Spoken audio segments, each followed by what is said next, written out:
I hear you on the justification part. You have to be able to justify or warrant opening a route before you do so. But educate me on what comes first. How could you measure demand against whether I put a flight there? Some people might say build it and they would come. Offer that route and demand will come.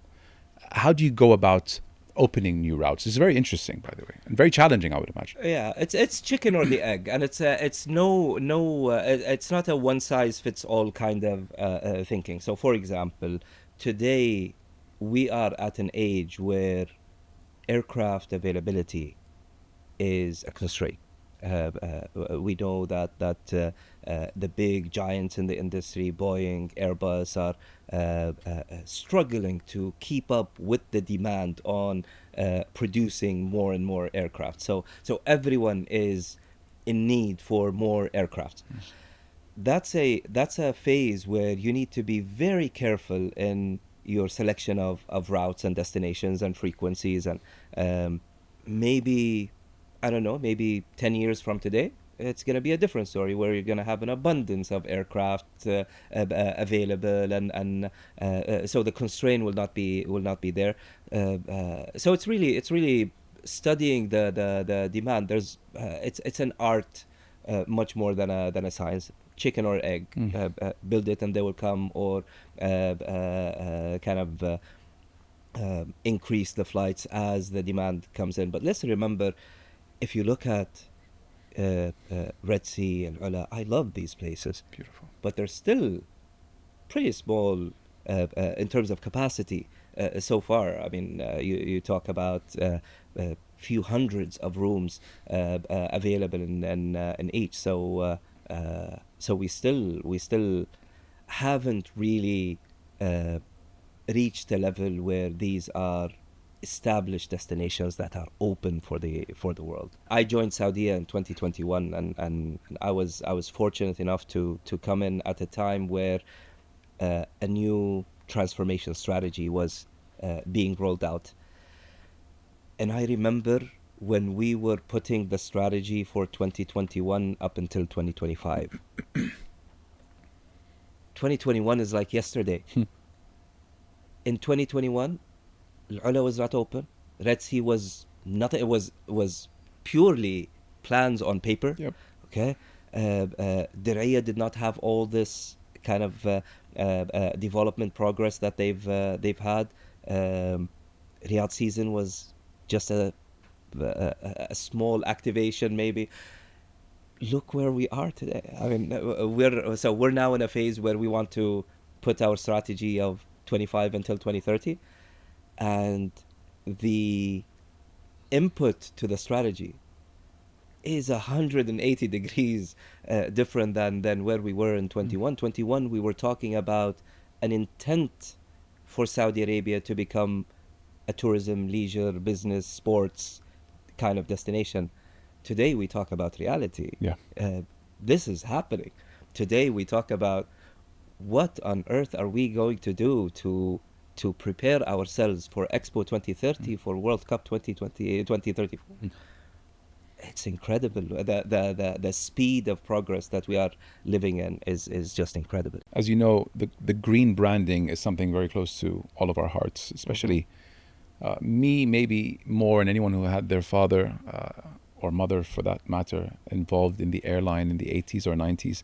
My father's study in the house is filled with the 80s, 90s memorabilia. So it's very much in my blood. We shifted back to it after 20 years with the, I want to say blue or purple. I don't know if it's blue or purple and cream. It's dark blue. Dark blue. Mm-hmm. We shifted back to what many would call the old branding. Some would say old is gold. Some would say it doesn't serve the era that we're in. That was a has-been. What do you say? I'm sure you get this all the time. And why did we go back to the old? Where do you stand on the move? Did we go back to the old, or did we take something out of our flag? Talk to me a little bit about that strategy. Very controversial, but that's what That's what marketing should do. We need to keep things interesting for people to continue engaging with us.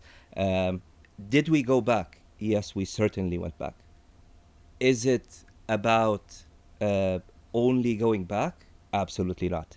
This is uh, this is one of the cases where you want to you want to make sure that the look and feel, the language, the spirit of the brand is as strong of a representation of who you are and where you're going.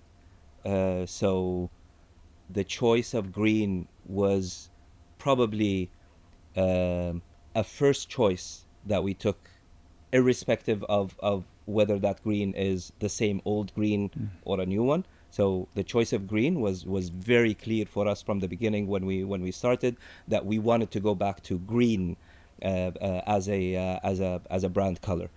Because we are the national carrier, because we carry the name Saudia, we felt that green is a better representation of Saudia. And then as we were working through, and you would imagine, and I think this is something that is worth mentioning and repeating. It's a point that I try to make as much as possible, because a lot of people say, you, as in me or my boss or our team, you changed,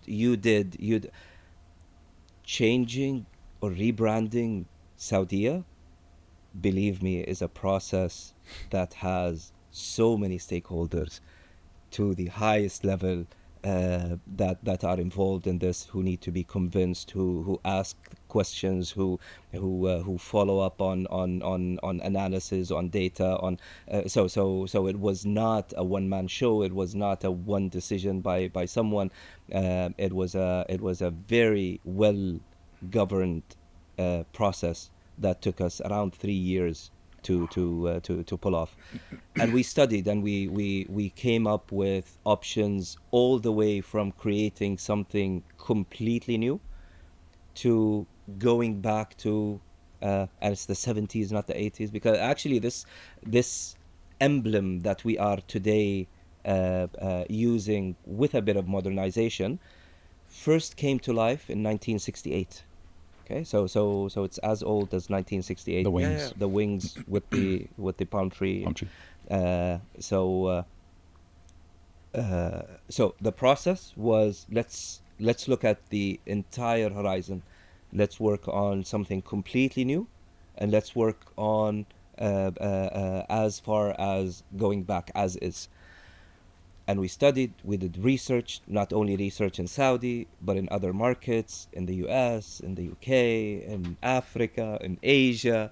I remember getting research results in Japanese and Chinese, and asking the agencies to help me understand it in a better way. So we studied that. We studied young audience, old audience, and it was a clear, the option, I would say, that we are in, that we have eventually launched, is inspired by the retro, the 70s. But you see the applications, you look at the website, you look at the planes, you look at the way we bring to life that brand. There are a lot of modern touches into it. So it's kind of the middle solution amongst that kind of that scale that we talked about. And we went through a lot of iterations, a lot of discussions, aligning stakeholders, etc. But two more points that I think are worth telling about the rebrand. One is, it's very important to put a brand's story in the context of what's happening in the world around it. Saudia's rebrand came at a time when PIF announced that they will be launching a second national carrier for Saudi Arabia, called Riyadh Air. So there is no escape from us thinking not only about what is best for us as Saudiya, but what is best for us as Saudiya in the context of another airline also launching. Uh, our choice of green from the early days, I think a lot of that decision rationale and justification was we didn't want Riyadh Air to go green. Okay, and that's fair. Let's That's the claim it. kind of competition that we want. So we wanted to claim green before anyone else does. So and that's and another aspect that I think became much more clear as we evolved into the branding exercise and we started getting glimpses and hints of where Riyadh Air is going, and uh, the story of aviation in Saudi Arabia is not a new story that will be starting in 2025. We have, yes, we have the world's biggest new airline startup that is coming up, which is Riyadh Air, and we wish them all the best. And but we're also a country that has a lot of heritage and legacy in the aviation business. We've been here for 80 years. We're not newcomers. So for Saudiya to come up with a new brand, a new logo, a new look and feel, a new set of colors, it's not our story. Our story is we've been here and we're here to stay. So borrowing assets that can complement that storytelling for Saudiya was important. And what's stronger than the brand today? If I do a museum or a piece of content that talks about the history of Saudiya Airlines, um, the story will be cohesive because I'm going to show you stuff from the 70s and from the 80s and those planes, and I'm going to show you today, and it looks similar. It has evolved. It's almost like Coca-Cola and Pepsi. Pepsi actually went back to their 70s brand. They did. Burger King went back to their 70s brand. The 70s, so on the other side, the 70s was really a design and creativity renaissance. Uh, you look at fashion today, a lot of it is inspired by the 70s. You look at cars, you look at almost everything in our lifestyle, pop culture, creativity in the 70s was amazing. If I show this current brand now of Saudiya to younger audiences, they would find it more engaging, more appealing than the brand we had in 2022, 23. Because that dark blue, beige, goldish did not talk to Gen Zs and Gen Alphas, and but today we have an opportunity with these fresh colors and with these graphics that we're creating, etc., to connect with Gen Zs and millennials in a better way. Final point: we were actually ready to launch the rebrand a year before we actually did, but we stopped it intentionally because we said we're not doing rebranding for the sake of rebranding. We're doing rebranding to signal a new era for Saudiya.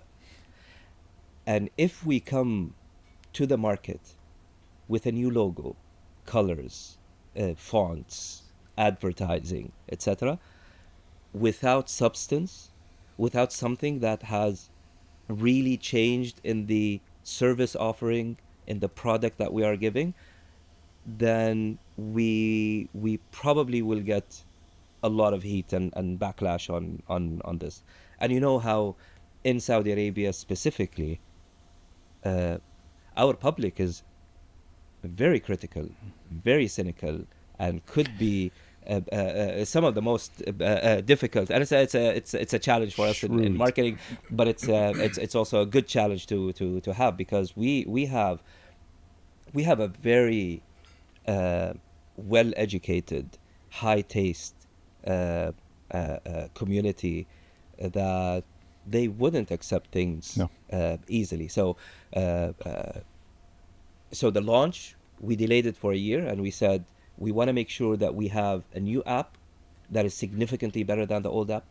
Our online services, our Fursan program, improve the value proposition of the loyalty program, improve our operational efficiency. So make sure that we're flying more on time, and we did a lot of kind of preparations for the brand, and then eventually launched it on September 30th, 2023, when people actually could see that, oh yeah, they changed the logo, they changed the colors, and I noticed the service is getting better.